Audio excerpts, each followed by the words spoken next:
네, 감사합니다. 성경 봉독하겠습니다. 오늘 봉독할 하나님 말씀은 에베소서 1장 11절, 12절 두 절이에요. 우리 반주 자들은 내려가셔서 설교 들으시면 되겠습니다. 성경 찾아보세요. 성경책 꺼내시고 어플 꺼내세요. 찾아보세요, 여러분.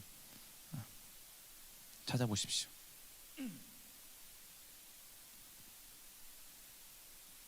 자, 두 절이니까 우리 함께 합독하도록 하겠습니다.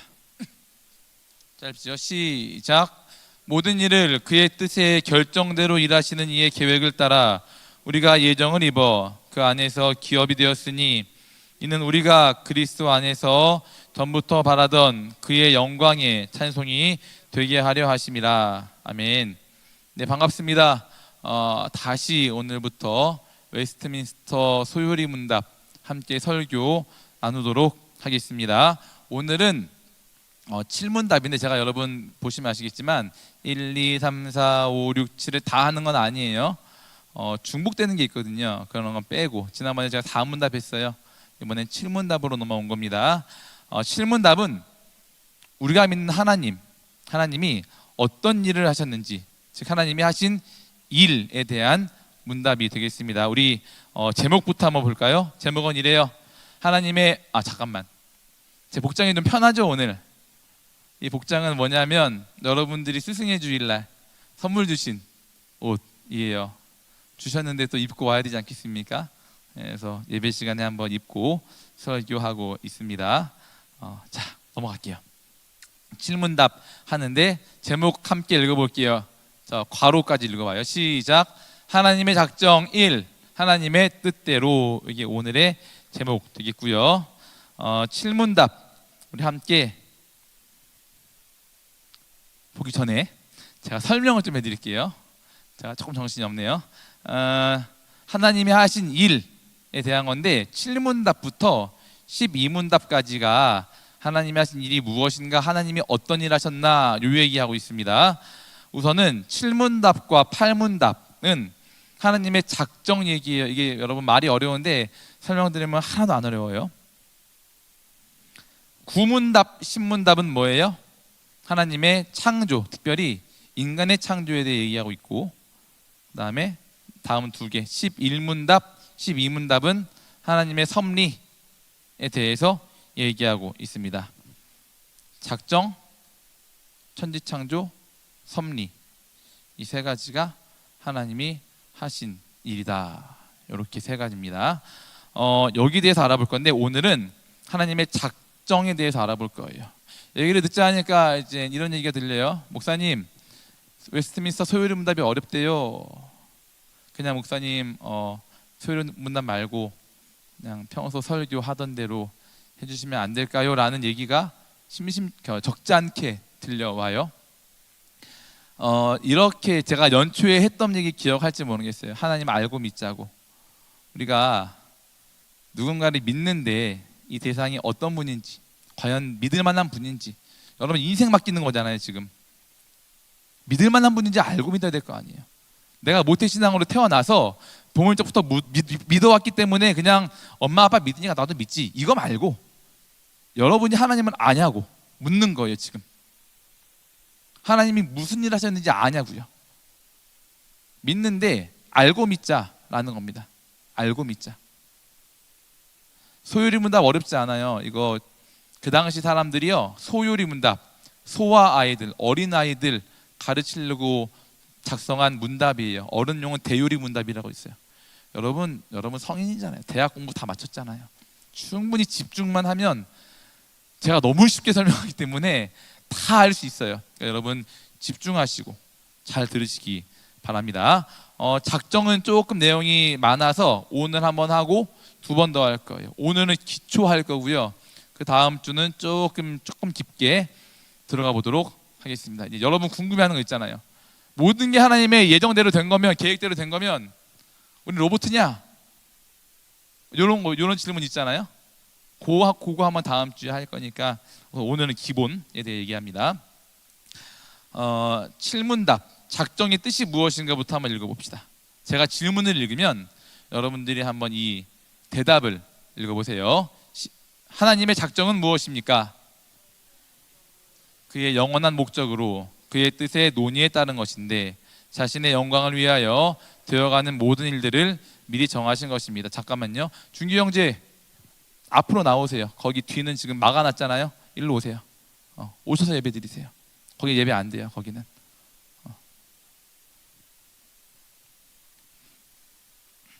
하나님의 작정은 그의 영원한 목적으로 그의 뜻의 의논에 따른, 일로 오세요. 일로. 여기로 오세요. 가려 있는데 계시지 마시고 여기 앞으로 오세요. 앞으로 괜찮아요. 앞으로 오세요.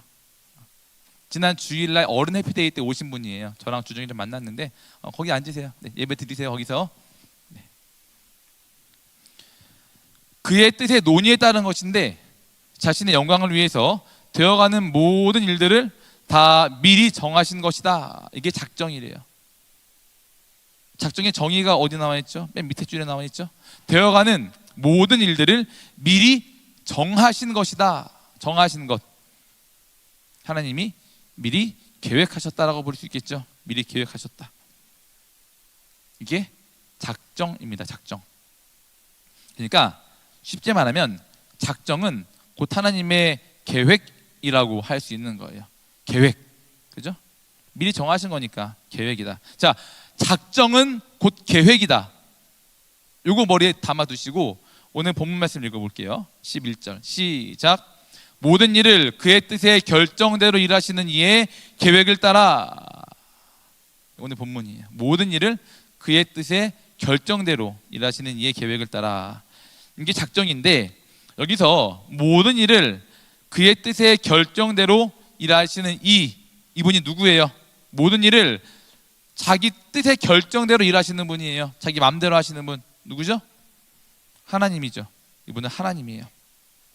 하나님. 그러니까 이 말씀을 요약하면 하나님의 계획을 따라라고 이렇게 요약할 수 있는 겁니다. 하나님의 계획을 따라. 이게 작정의 정의죠. 하나님의 계획을 따라. 즉 작정은 계획이고 하나님의 작정은 하나님의 계획이다. 이렇게 우리가 알 수 있겠습니다. 어렵지 않죠? 작정은 곧 계획이다. 이거만 알면 돼요 오늘. 그래서 이러한 작정의 기본 정의를 좀 우리가 알고 작정 교리를 통해서 우리가 알 수 있는 깨달아야 되는 세 가지만 얘기해 봅시다. 우리 화면 보시면서 함께 읽어볼게요. 시작. 하나님의 작정 교리를 통해서 알 수 있는 사실 1.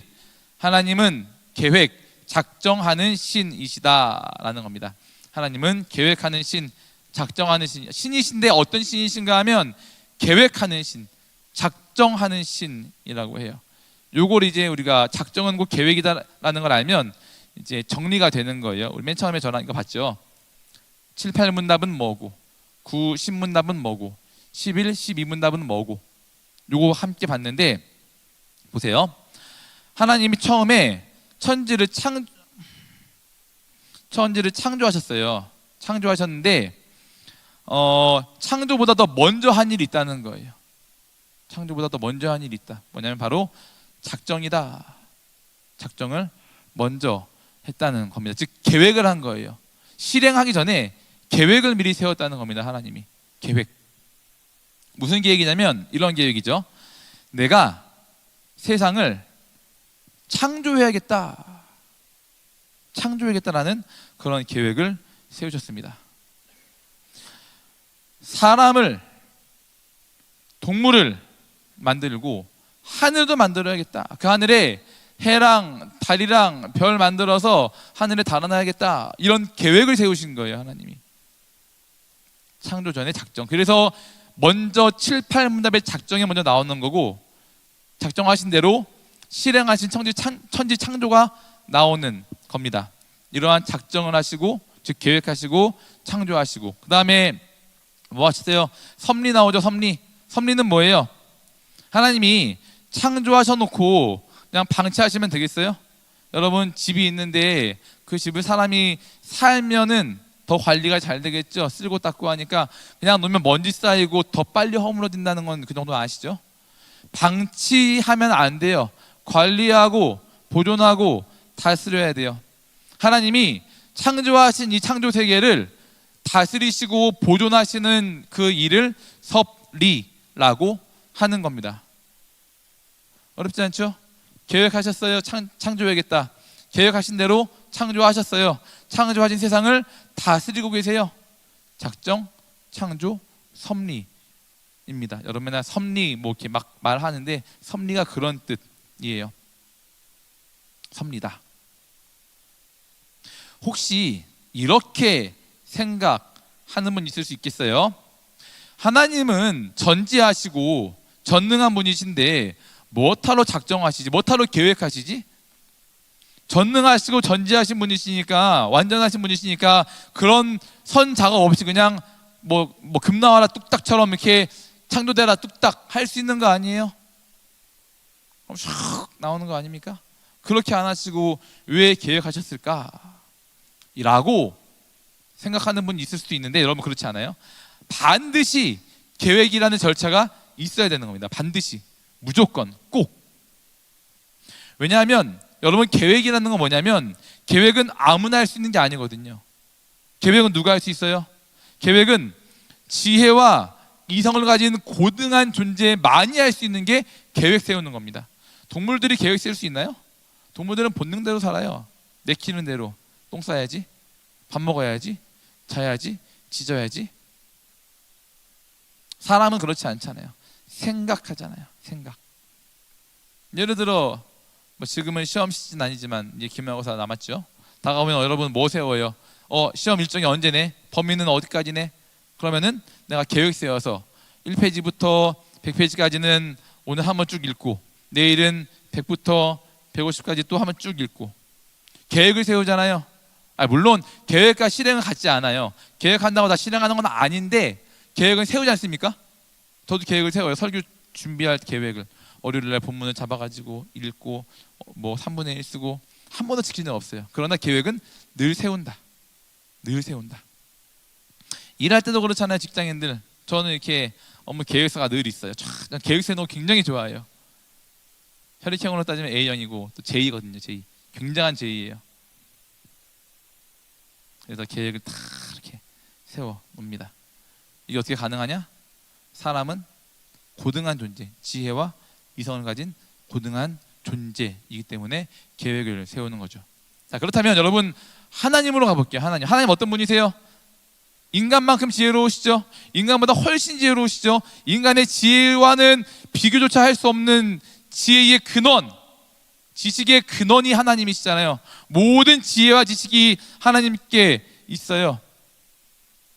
그 지혜와 그 지식으로, 그 명철로 항상 작정하여서 일하시는 분이 하나님이십니다.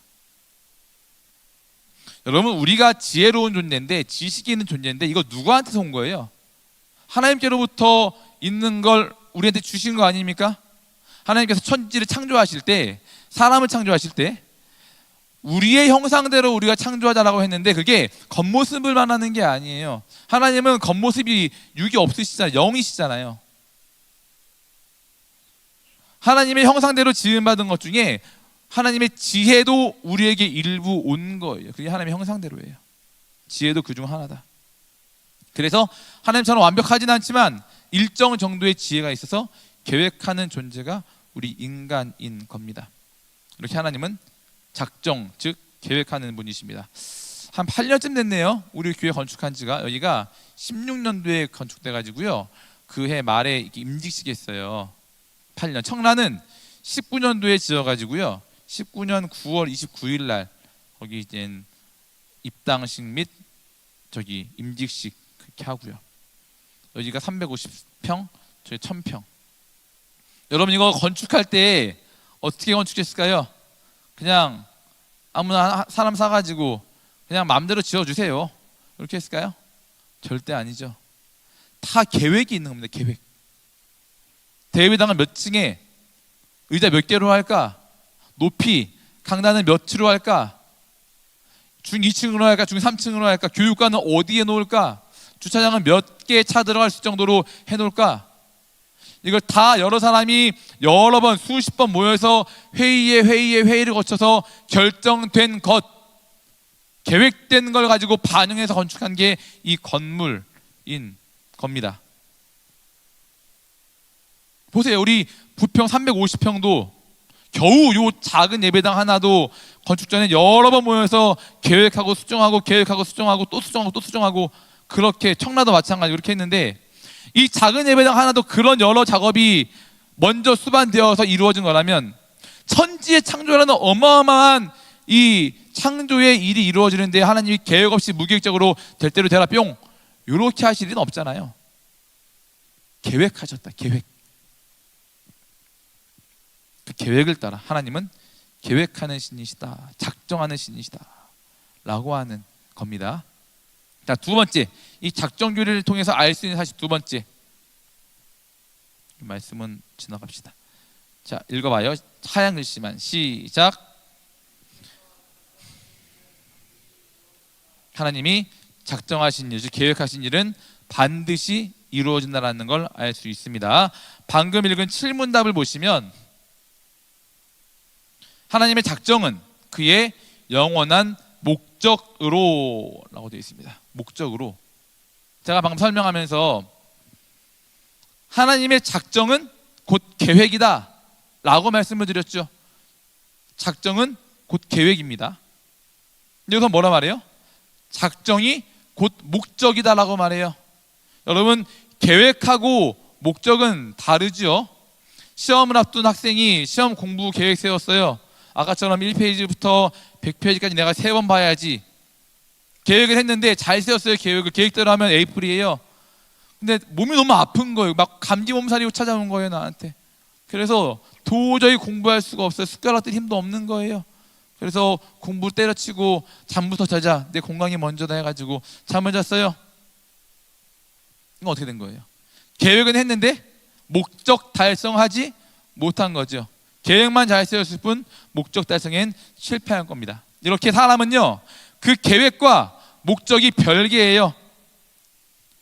계획이 있는데 계획하고요, 목적은, 실행은 별개라는 겁니다. 별개다. 그래서 목적 달성도, 왜 이렇게 움직이지? 목적 달성도 별개예요. 사람은 그래요. 계획했으나 계획대로 못할 경우가 굉장히 많죠. 그런데 하나님은 달라요. 하나님은 계획이 곧 목적 달성입니다. 계획이고 목적 달성이에요. 하나님을 한번 속성을 이렇게 떠올려 보세요. 하나님은 완벽하신 분, 완전하신 분 아니에요? 모든 것이 가능해요. 그러면서 동시에 하나님은 불가능이 없으신 분이에요. 그러니까 오류나 오차, 실수가 있을 수 없는 분이십니다. 우리 인간은 계획을 세우고도 그 계획대로 실천하지 못할 가능성이 굉장히 높지만 하나님은 계획 세우면 무조건 계획대로 하신다. 왜? 계획 자체가 완벽하기 때문에 계획을 틀거나 수정할 일이 없는 거죠. 계획대로 하시면 되는 거예요. 즉 계획이 목적 달성이다 라는 겁니다. 사람과는 다르다. 두 번째는 이렇게 금방 넘어갈게요. 자, 세 번째 흰 글씨 읽어봐요. 흰 글씨 시작. 작정의 범주는 세상에서 일어나는 모든 일이다. 작정의 범주, 일어나는 모든 일이다. 제가 방금 작정하신 일은 다 이루어진다라고 했는데 그럼 범위는 어디부터 어디까지일까?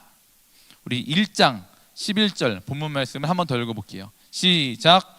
모든 일을 그의 뜻의 결정대로 일하시는 이의 계획을 따라 뭐라 그래요? 모든 일을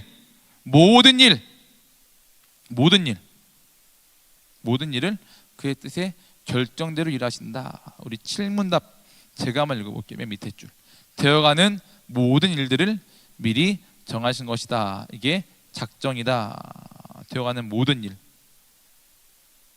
놀랍지 않아요? 여러분 이게 안 놀라시는데 저는 굉장히 놀랐는데 어떻게 모든 일을 다 작정, 계획하죠? 또 다 이루시죠? 그 전지하심과 전능하심에 전 굉장히 놀랐어요. 모든 일이니까 우리 생각에 큰 일, 작은 일 무엇 하나 예외 없이 하나님이 계획하시면 다 그대로 되는 거죠. 성경 몇 가지만 찾아볼게요. 하나님은 영원전 처음부터 계획하실 때 국가들의 연대, 이 나라는 언제 생겨서 언제 망할 거야, 이 국가는 국경이 여기까지야, 더 못 넘어와, 이걸 정하셨습니다. 시편, 사도행전 17장 26절 같이 한번 읽어볼게요. 시작. 인류의 모든 족속을 한 혈통으로 만드사 온 땅에 살게 하시고 그들의 연대를 정하시며 거주의 경계를 한정하셨으니 나라들이 흥하는 일, 망하는 일, 나라가 위기를 만나 갈라지고 우리처럼 남북으로 갈라지고 다시 통일되고 독일처럼 이런 모든 일들이 하나님의 작정하심으로 일어나는 일인 겁니다. 일어나는 모든 일은 하나님이 작정했기 때문에 일어나는 겁니다. 이런 큰 일들, 국가적인 일도 그러합니다. 국가적인 일들. 또 거주의 경계를 한정하셨대요. 영토가 정해진 것이요, 국가들이 싸워가지고 누가 힘이 세가지고 이렇게 된 것 같지만 하나님이 계획하신 거를 애초에 몰라요. 우리는 그렇게 하나님이 하셨대요. 그냥 그런 겁니다. 하나님이 그렇게 하셨다. 이런 나라들, 국가들 뿐만이 아니라 창조하신 창조물들의 움직임도 하나님이 다 작정하셨어요. 작은 것 하나까지도. 이 말씀 시편 104편 9절 읽어볼게요. 시작. 그 다음에 뭐라 써있냐면 다시 돌아와 땅을 덮지 못하게 하셨나이다. 잠언 8장 29절 시작. 파도가 여러분 아무리 세게 몰려와도 일정 범위 이상 넘어오지 못해요. 왜요? 하나님이 거기까지만 넘어오라고, 파도야 너 여기까지만 와라고 정했기 때문에 그런 겁니다. 하나님의 정하심, 작정하심이 있었던 거죠. 또 예수님이 십자가달려 돌아가신 건 이건 어떨까요? 예수님이 2000년 전에 우리 죄 때문에 십자가달려 돌아가셨는데 이것도 하나님이 계획하신 걸까요? 당연하지요. 일어난 일이니까, 모든 일이 그 범주 안에 있다고 그랬으니까 예수님의 십자가 사건도 하나님의 작정하신 결과로 일어난 사건입니다. 사도행전 2장 23절 제가 읽어볼게요. 그가, 예수님이죠, 하나님께서 정하신 뜻과 미리 아신 대로 내준 바 되었고, 약해가지고 예수님이 대항할 힘이 없어서 무기력하게 죽으신 게 아니라 하나님이 정해놓으신 뜻이 있단 말이에요. 거기에 순종하기 위해서 십자가 달려 돌아가신 거예요. 영원전 계획과 작정에 따라서. 무능한 패배자가 아니에요. 계획하신 건 무조건 이루시는 전능한 분이시라는 거죠. 사람의 출생도 마찬가지예요. 출생. 예레미야 1장 5절 읽어볼게요. 시작. 모태에 짓기 전에 너를 알았고 내가 배에서 나오기 전에 너를 성별하였고 너를 여러 나라의 선지자로 세웠노라 하시기로, 예레미야가 엄마 뱃속에서 만들어지기 전부터 하나님이 그를 아셨다라고 합니다. 어떻게 하셨을까요? 뱃속에서 만들어지지도 않았는데. 당연히 알죠. 하나님이 작정하셨으니까 배에서 예레미야가 만들어지고 나온 거 아닙니까? 또 보니까 너를 여러 나라의 선지자로 세웠대요. 선지자로 세웠다. 여러 나라 선지자. 선지자가 되어서 하나님 말씀을 선포하는 것도 하나님이 작정하셨기 때문에 그렇게 된 겁니다. 세상 모든 일이 하나님의 작정과 계획 안에 있으니까. 여기까지만 찾아볼게요. 성경 찾자면 끝도 없으니까 여기까지만 찾아볼게요. 무슨 말 하는 거예요? 작정의 범주는 모든 일이다. 모든 일 하나님이 계획하셨고 계획하시면 그대로 이루어진다. 여러분 예배당 나와 예배드리고 있네요. 하나님의 계획이 있었던 거죠. 제가 설교하고 있네요. 원래 제 설교가 아니에요. 정준호 목사님이에요. 지금 어디 갔어요. 교회 행사 때문에. 바뀐 것도 하나님의 계획 안에 있는 거죠. 우리가 구원받는 것, 태어난 성별, 남, 여 태어난 것, 우리가 태어난 대한민국이 조국, 이 시대 조선시대도 아니고 고려시대도 아니고 미래도 아니고 지금 태어난 것, 우리 얼굴 생김새까지도 다 영원전에 하나님이 계획하셨고 계획대로 나온 거란 얘기입니다. 계획대로. 혹시 그래서 여러분 자기 얼굴이 좀 불만족스럽다거나 나 왜 생긴 게 이렇지? 왜 엄마 아빠 나 이렇게 태어나게 했지? 제가 학창 시절에 굉장히 스트레스가 많았거든요. 제 얼굴이 길지 않습니까? 저희 누나가 가족들이 얘기하는 야 기수는 얼굴이 참 크다. 근데 누나가 뭐라 아니야 크지 않고 길어 기수는. 굉장히 상처를 받았어요 거기. 학창 어렸을 때니까. 지금이야 뭐 아무렇지도 않게 뭐 길면 어떻고 짧으면 어떻고 그래 뭐 상관이 없는데 그땐 그랬어요. 나 이렇게 얼굴이 길지. 너무 힘들었어요 그게. 불만이 있을지언정 이것까지도 하나님이 다 뜻과 생각이 있어서 계획하셨고 그렇게 나온 거란 얘기예요. 그때 결혼을 했는데 우리 아이들 얘기 다 아시죠? 제가 요즘 잘 안 해서 잘 모르실 수 있는데 소망이는 나오자마자 먼저 하나님께 갔고 주한이는 좀 아프게 있네요. 지금도 눈 잘 안 보여요. 지난주 왔는데 안경은 이따만한 거 이렇게 엄청 압축한 거 쓰고 있었잖아요. 주한이 안경 쓰고 있고 눈 안 좋고 실명이게 했었고 폐 지금도 안 좋아요. 교회 못 나오는 우리 가족이 장결자예요. 목사 가족이 우리 아내하고 애가 장결자예요. 건강 때문에 사람 많은데 못 와서 그런 거예요. 폐도 안 좋아서 그래. 폐가 안 좋아서 교회 오면 폐렴 걸려버리니까. 폐 안 좋은 애가 폐렴 걸리니까. 두 돌 넘었는데 말도 못해요. 발달이 다른 애들보다 훨씬 느려요. 지금 그것도 치료받고 있습니다.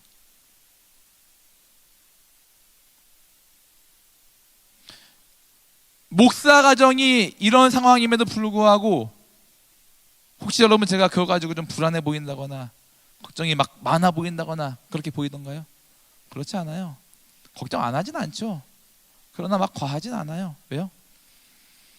이것들을 받아들일 수 있는 게 뭐냐면 하나님의 작정 가운데 있었고 작정대로 아이들이 태어났고 작정대로 하나님께 갔고 이 모든 것이 실수가 하나님의 실수가 아니라 하나님이 어떤 높으신 뜻이 있어서 그분의 계획대로 이렇게 하셨다는 걸 제가 알기 때문에 믿기 때문에 그러는 거예요. 하나님이 영원 전에 김기수가 결혼하면 아이를 낳을 텐데 어떤 아이를 보낼까? 쌍둥이를 임신하게 해야겠다. 한 놈은 내가 40시간 만에 데려가야겠다. 계획하셨어요.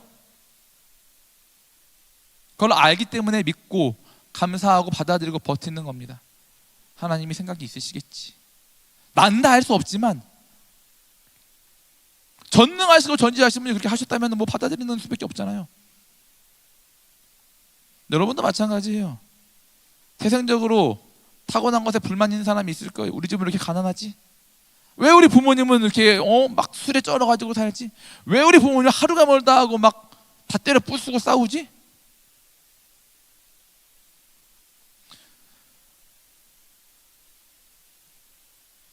여러분 그것마저도 어떻게 받아들여야 돼요? 난 다 할 수 없지만 높으신 하나님의 뜻이 있다.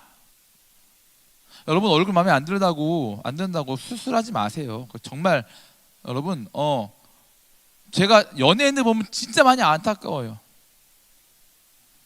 우리 박봄 씨 보면 제가 너무 안타까워요. 그 예뻤는데 성형 막 해가지고. 하나님이 다 생각과 뜻이 있어서 당신의 뜻대로 예쁘게 멋있게 보낸 얼굴이라고요. 하지 마세요. 하지 마시고요. 어떤 사람만 할 수 있냐면 해야 되냐면 치료 목적. 한 자매가 쌍꺼풀 수술을 한대요. 좀 지난 얘기예요. 제가 왜요? 하지 말라니까 그랬더니 목사님 제가 미용 때문에 그런 게 아니라 눈썹이 찌른데요. 뭐 잘 모르겠어요. 뭐 진짜인지 뭔지 모르겠어요. 근데 그렇대. 그래가지고 쌍꺼풀 하면 안 찌른데요. 그렇냐? 그럼 해야죠.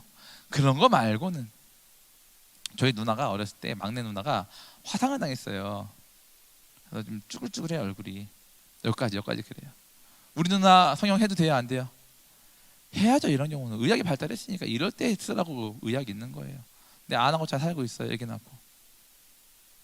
시술 하지 마세요 여러분. 미용 목적으로 좀 하지 마세요. 주름 생겨가지고 좀 필라고 막 볼록 이렇게 막 주름이 여러분 죄예요? 주름진 게? 나이 들면 제가 웃으면 주름 엄청 막 눈 옆에도 있고 막 이렇게 이마에도 그런데 주름 엄청 많아요. 제가 나이가 여러분보다 많잖아요. 제가 40대 중반인데 이 나이 드니까 주름 생길 수밖에 없는 거예요. 여러분은 주름 거의 없잖아요. 뭐 있는 사람도 있지만 많지 않잖아요. 나이 들으면 주름 생기는 건 창조 질서예요. 하나님이 그렇게 정하시는 거예요. 주름이 없다가 나이 들면 좀 생기고 더 생기고 쭈글쭈글해지고 이렇게 가는, 이게 창조 질서라고요. 순리라고요. 순리. 근데 이게 사람들 사이에서 언제부터 혐오의 대상이 돼버렸어요. 머리 흰 거, 저 머리 옆에 희죠? 엄청 혀요. 염색 안 해요. 저 왜 안 해요? 제가 하나님이 정하시는 거니까. 만약에 뭐 당양 목사님이 김 목사 앞에 서는 설교하는 사람인데 좀 이렇게 염색하면 좋을 것 같아 이러면 또 뭐 할 수 있겠죠. 근데 젊어 보이려고 여러분 이 얼굴에 염색한다고 몇 살 젊겠어요? 한 보름 젊겠지. 그게 그거예요. 저희 아버지께서 염색을 하셨거든요. 돌아가셨는데 제가 충격, 이것도 염색 안 하는 이유예요. 늘 검은 머리만 봤는데 어느 날 염색 다 풀린 모습을 제가 본 거예요. 허해. 그걸 보고 제가 너무 충격을 받았어요. 우리 아빠 많이 늙었구나. 검은 머리에 속았던 거예요. 제가 할아버지였구나 우리 아빠가. 그래서 어머니한테 늘 말씀드리죠. 엄마 염색하지 말라고. 여러분 20대는요 20대 얼굴이어야 돼요. 그게 정상이에요. 20대가 7, 80대 얼굴 하면 그럼 안 되죠. 쭈글쭈글 하면 안 되잖아요. 마찬가지로요 60, 70대가요 20대 얼굴 하면 돼요, 안 돼요? 그게 창조 순리가 아니라고요. 그게 20대는 20대 얼굴을 해야 되고 저 같은 40대는 40대 얼굴을 해야 되고 60, 70대는 그 나이대에 맞는 얼굴을 하면 그게 아름다운 거예요. 젊은이 우상이 돼버렸어요. 젊게 살자, 보톡스 넣고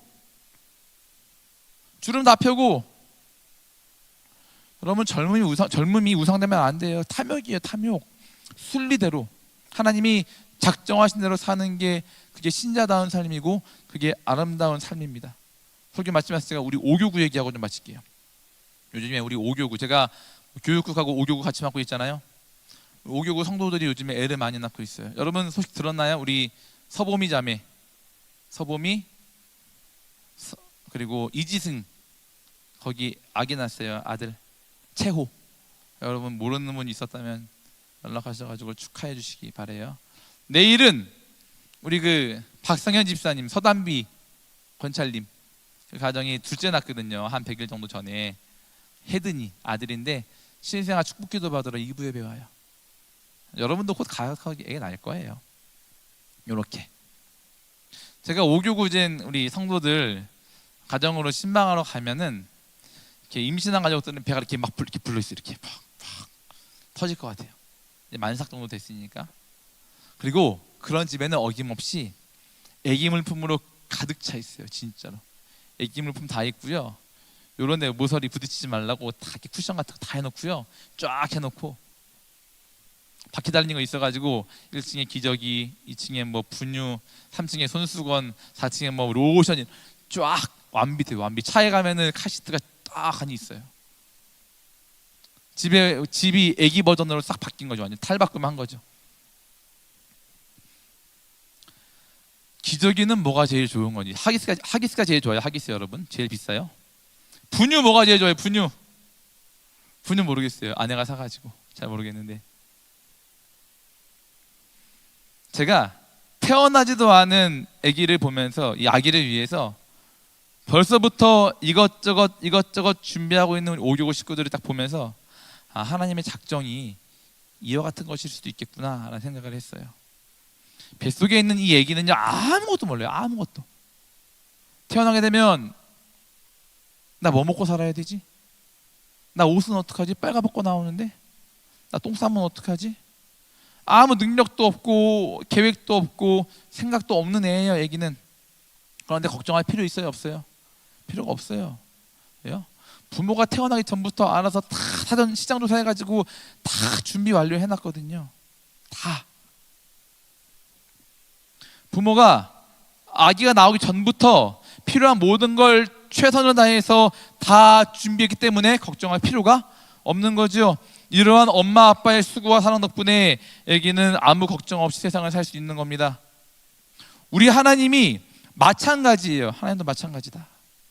엄마 아빠가 태어나지도 않은 아기를 위해서 아기한테 필요한 모든 것을 고민하고 준비하고 세팅해 놓는 것, 계획해 놓는 것과 같이 하나님도 우리가 이 땅에 태어나기 전부터 우리에게 필요한 모든 걸 다 아시고 다 미리 작정, 계획을 해 두셨습니다. 뿐만 아니라 우리의 모든 것, 심지어 죽을 때까지 삶의 모든 여정에서 다 계획이 있으시고 심지어 죽은 이후의 삶까지도 영원한 천국으로 계획해 두신 분이 하나님이세요. 우리 미래가 불투명합니다 얘기하죠. 저도 기도할 때 그러잖아요. 불투명한 미래 가지고 고민하는데 기도하자고. 불투명합니까? 불투명하죠. 근데 여러분, 투명해요. 미래는 나만 모를 뿐이에요. 아기가 자기의 미래를 모르지만 부모는 다 준비 완료하는 것처럼 나는 내가 모를 뿐이지. 우리가 믿는 하나님은 다 모든 미래에 대해 준비를 맞춰 놓으셨다. 우리 그 하나님 믿고 계획하시는 신이신 하나님 믿고 따라 걸어가면 되는 겁니다. 아기가 자기의 미래를 모르지만 부모가 아기의 필요를 알고 다 준비하는 것처럼 하나님이 그러시다. 준비하면 이제 찬송곡 하나 떠올랐어요. 우리 자주 부르는 찬양 중에 살아계신 주, 이 찬양이 있죠. 나의 참된 소망, 걱정 근심, 뭐라 그래요? 전혀 없네. 여러분 이거 부를 때 믿음으로 부르세요. 왜 걱정 근심 없어요? 사랑의 주네 갈 길 인도하니. 갈 길 인도하시는 분이 계시니까 걱정이 아니라 내 모든 삶의 기쁨 늘 충만하네라고 부를 수 있는 겁니다. 여러분 그냥 가사 생각 없이 부르지 마세요. 하나하나가 다 의미가 있는 거예요. 시간이 흘러서 뱃속에 얘가 태어났다고 쳐요. 분유를 먹었는데 너무 맛있는 거예요. 그럼 어떻게 하면 돼요? 이렇게나 맛있는 분유를 다 조사해 주시고 내가 좋아할 입맛에 맞춰서 준비해 주신 부모님께 감사하면 돼요. 그리고 즐겁게 먹으면 돼요. 근데 반대로 분유가 맛이 없어요. 영 별로예요. 분명 맛있는 분유가 시중에 있는 건 내가 아는데 우리 부모님은 나 먹으라고 맛대가리 없는 거 갖고 왔단 말이에요. 산부인과에서 같이 이제 동기들이 있을 거 아니에요? 친구들한테 물어보자. 너 뭐 먹냐? 나 A 사건, 난 뭐 이렇게 프리미엄 먹는다. 야, 그거 맛있다며. 나는 우리 엄마 그거 안 줘. 서로 얘기를 하는 거죠. 부모가 만약에 아기한테 맛없는 분유를 준다면 그럼 어떻게 이해해야 될까요? 부모님이 야, 너는 내 새끼긴 하지만 너한테 돈 쓰는 거 아까워서 너 제일 싸구려 먹이는 거야. 이러실까요? 아니겠죠. 그건 맛없는 분유를 주는 부모의 뜻이 있겠죠. 저희 주한이가 맛없는 거 먹었습니다. 제일 맛없는 거. 왜냐면 애가 미숙아로 태어났잖아요. 450g. 그러니까 커야 되는 거예요. 그래서 제일 이렇게 뭐라 그래야 돼? 칼로리 높은 거, 열량 높은 거, 그걸 먹여야 되는 거예요. 근데 그게 맛이 진짜 없어요.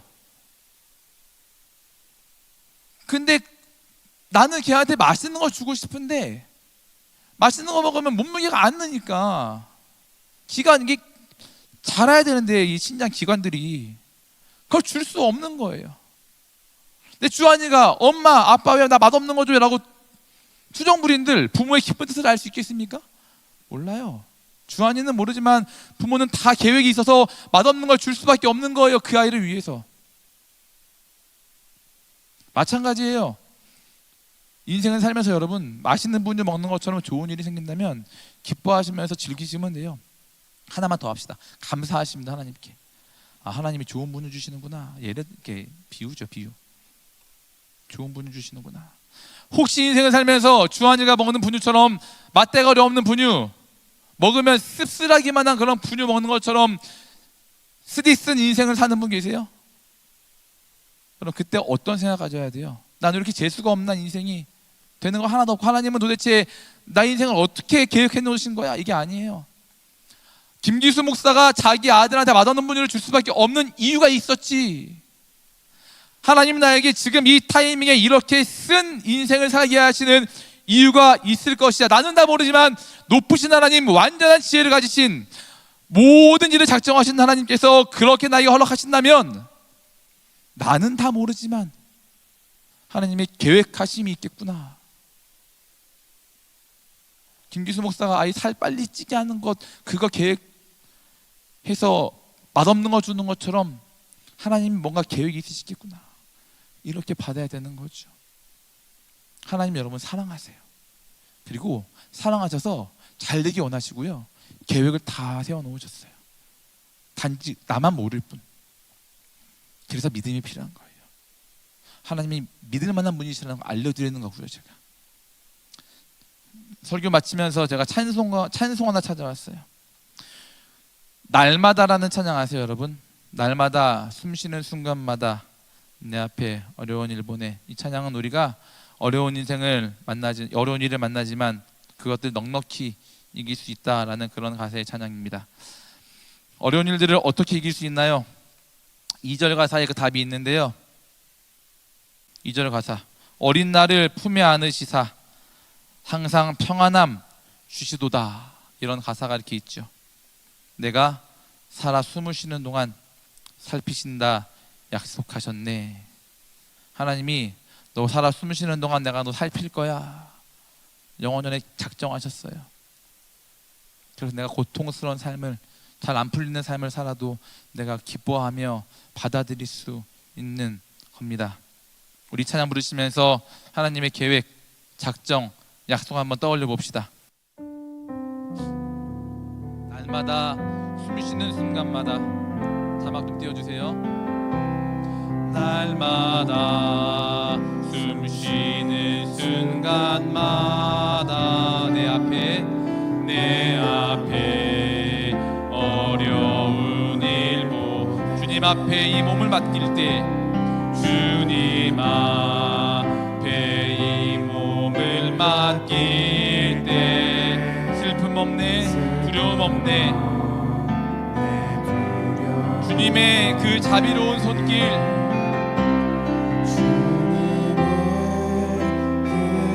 항상 좋은 것 주시도다.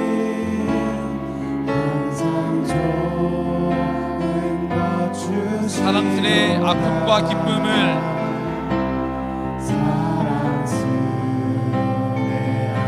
수고와 평화와 안식을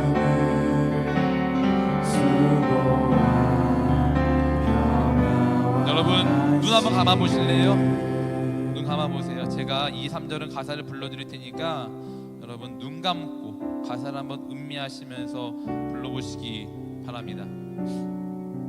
2절, 날마다 주님 내 곁에 계셔.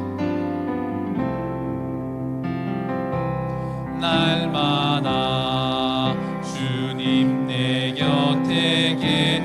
자비로 날 감싸주시네.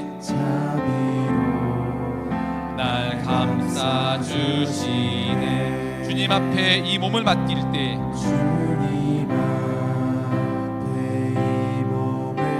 힘주시네. 위로함 주네.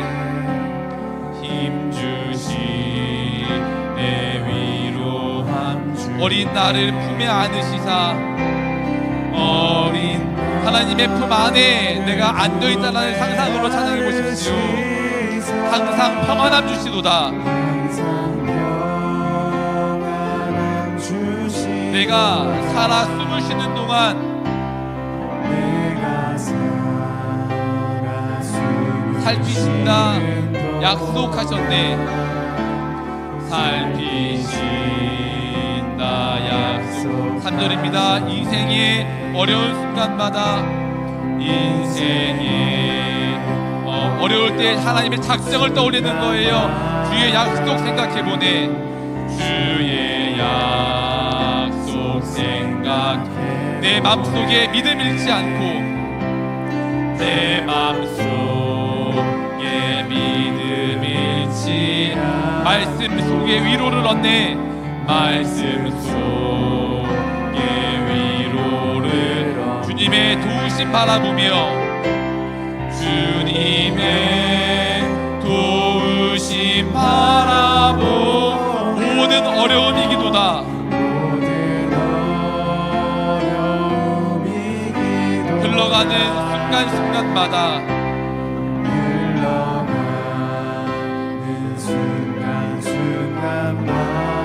주의 약속 새겨봅니다. 눈 감으신 상태에서 우리 함께 기도합시다. 하나님의 작정 얘기했습니다. 오늘은요, 우리가 매번 드리는 기도, 하나님 저 이런 기도 제목이 있는데, 이런 고민, 걱정, 시급한 일이 있는데, 그런 기도보다는 하나님을 높이는, 하나님을 찬양하는 그런 기도를 한번 들어보고 싶습니다. 제가 오늘요, 청년부 임원들이 진행한 공유주방 갔다 왔어요. 너무 좋더라고요. 한 20분을 정말 가서 내내 와 정말 좋다, 이거 힐링된다, 청년 다 왔으면 좋겠다, 다음번에 또 하자, 계속 얘기했어요. 이 이야기 들은 임원들 어땠을까요? 좋았겠죠? 이 공유주방을 기획한 사람도, 그 장소를 찾아 예약한 사람도, 준비한 사람, 모든 임원들 잘했다니까 너무 좋아하지 않았겠어요? 사람이요, 자기를 칭찬하고 좋은 이야기 해주면 너무나 좋아하는 것과 같이 하나님도 마찬가지세요. 우리가 창조된 목적이 하나님을 높이고 찬양하기 위함인데, 너무 그동안 기도 가운데 내 소원, 내 아픔만 하나님께 숙제처럼 올려드리는 건 아닌지, 그래서 그 기도는 좀 이따 할 거니까 우선 제껴두고요, 하나님을 높이는 그런 기도 한번 드려봅시다. 하나님, 당신의 높으신 지혜를 찬양합니다. 하나님의 전능하신 능력을 찬양합니다. 하나님의 선하심을 찬양합니다. 하나님의 한량없는 사랑을 찬양합니다. 내가 할 수 있는 모든 표현, 최고의 표현으로 하나님을 높여드리며 찬양하는 그런 기도를 우리 2, 3분 정도만 함께 드리겠습니다. 하나님, 하나님을 찬양합니다. 하나님은 높으신 분이심을 고백하며 감사드립니다.